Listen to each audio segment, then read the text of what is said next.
Okay, so for me, this is one of the rare occasions where I read the book before I went and saw the movie. I have read Murder on the Orient Express, and there's video footage of me reading it. Oh, hello. I'm just reading some Agatha Christie. Yeah, I was actually reading it at that time. A passenger has died. He was murdered. The murderer is on the train with us now. And every one of you is a suspect. So, let us catch a killer. Murder on the Orient Express is directed by Kenneth Branagh and it stars Kenneth Branagh as well as Penelope Cruz, Johnny Depp, Josh Gad, Daisy Ridley, Judi Dench, Michelle Pfeiffer, a bunch of people. Quite literally, so many people. So many people.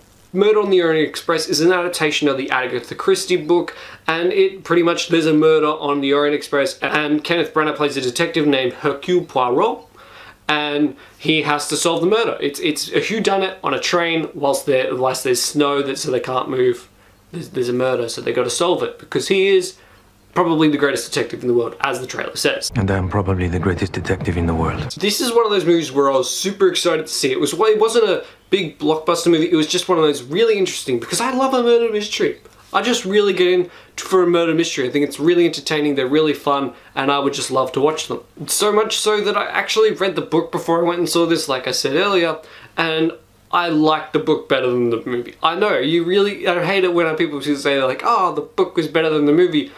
And I kind of agree with them here, so I'm going to try and set that aside, because there are criticisms I have because they were developed more in the book as opposed to the movie. So I'm just going to pretty much say there are different plot elements that that'll have like a heavier influence in the book, but not as much in the movie. That annoyed me a little. I'm just going to try and put that out of my head. The acting from everyone is good. I won't say it's great, it's just good. For me, Kenneth Branagh's, like, most of the acting comes off as, oh, we didn't do the murder, except I'll act like I did. And that's pretty much the acting for most of the people in the movie, except for Kenneth Branagh's Hercule Poirot, who actually gives a good performance. Probably the best performance in the movie to my liking. He's like the train director as well.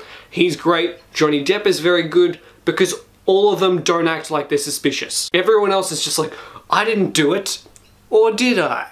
And you're just kind of watching that for the majority of the movie going, ah, that's a good question. But because you're acting like that, I'm going to suspect that you did. So you just end up having this, I suppose it's how a good whodunit does it, but I just don't want the obvious suspects like, oh, I definitely didn't do it. And that's pretty much my biggest criticism with the acting. I mean, the direction's good, the writing is okay, there are plot points that are picked up and sort of dragged because they had the influence in the book, and they're sort of picked up and dragged along and just put there, and just like, oh no, this plot point is still relevant, we're not going to tell you why.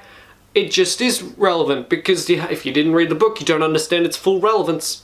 A couple things that I didn't like is that the movie also had these unnecessary action sequences. Like, they weren't all like, gun, explosions. No, they were all sort of like, oh, I'm running. Oh, I pulled out a gun. Like, it's all these overly dramatic moments that it's just like, you didn't need that in the... It's just more red herrings. We don't need more red herrings. We didn't need those unnecessary, like, overly dramatic with actions and with like action and chasing and whatnot. We don't need those moments in a movie like this. I just want some good detective work and some solid clues and very unsuspicious acting.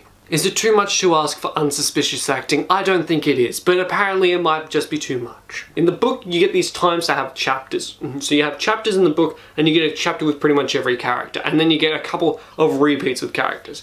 With this, it just feels like, alright, you got interview with the suspect, and then it's a montage between cutting through 3 or 4 different people. And then you get these characters that aren't even addressed, and then they get like a short 3-minute scene very late in the movie where it's just like, oh, they could be a suspect, but we just haven't asked them. But now that we know they could be a suspect, so the point of this wasn't really much. Like, Willem Dafoe, he's established in the movie as sort of a racist, pretty much dropped for the majority of the movie, dragged across until like this 75% of the movie, and then he's not really used again until 3/4 of the way through the movie, whereas he has like a 3-minute interaction with Kenneth Branagh, and it's just like, he could definitely be the killer. He could definitely be the killer.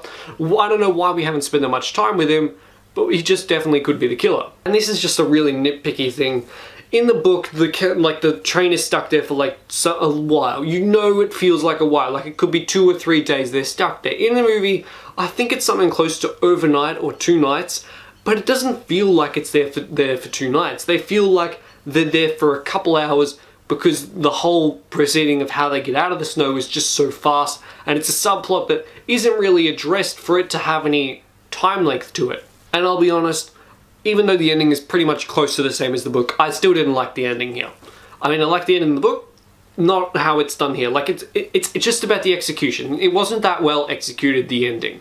And I feel like that's where the movie really loses itself, opposed to the first, like, 20 minutes where like for the first act, where it's actually quite good, and then it starts to get convoluted with its mystery and the solution to it. Murder on the Orient Express, I'm disappointed by it. I was really looking forward to it, and this movie just comes off as over-convoluted and a bit confusing. But the acting and direction is good, the writing's well enough, and it's an adaptation of the book. I probably would have done it differently, but it's fine. It's fine enough. So I will say that Murder on the Orient Express is an overnight rental.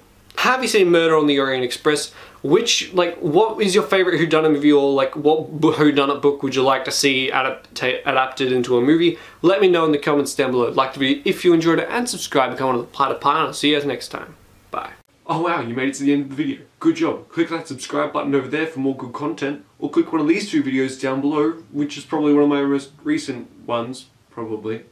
I mean, you know, just click either one of them. Either one's really good enough.